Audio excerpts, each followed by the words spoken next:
This is the standing posterior hip capsule stretch with an extension bias.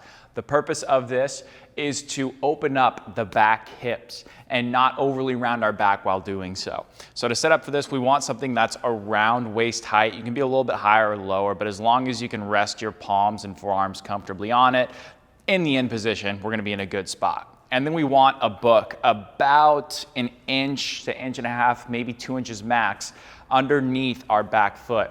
And this book should be big enough that we can keep our whole foot flat on it. And then we want to be about 12-ish inches from this box or table or whatever you're using. So to set up for this to start, we want to get the front midfoot in line with the back foot toes. And then we want to bend both knees, and we want to get really heavy on our back heel here. In this case, this would be the left back heel, but again, the whole foot is flat. And then Trevor, I'll have you place your forearms right here. Great. Okay, so with this, we want to have a pretty straight back. We don't want to be overly rounded here.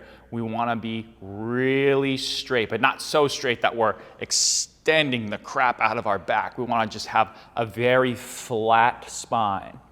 And now what we want to do is feel the inner edge of the foot arch on the front foot. In this case, it would be the right.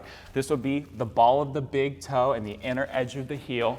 That would be right here and right here, pushing in with about 20% of our body weight, and that's going to push our knee forward. The other 80% of our body weight is on that back heel.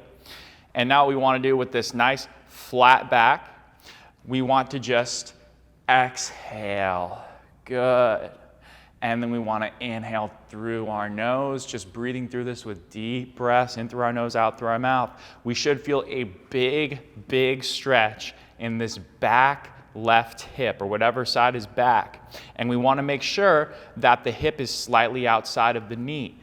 And we can show you that from a rear view as well. From a backside perspective, we should have the hip slightly outside of the knee, and the knee should be pushing slightly inwards. And that'll give us some inner thigh on that side. So to summarize, what we're trying to feel in this position is a little bit of the front knee going forward via the push of the foot arch on that side. A little bit of that inner groin on this back leg because the knee is going in, but our weight is on our heel in the back, which is going to allow us to shift back on this left and feel this stretch in this back hip right here. And then we're just going to breathe in that position nice and controlled. The other thing that we see that's a common mistake is people have a tendency to overly round. So in a lot of the cases, in a different variation of this drill, we do want a little bit of rounding through here, but not for this drill.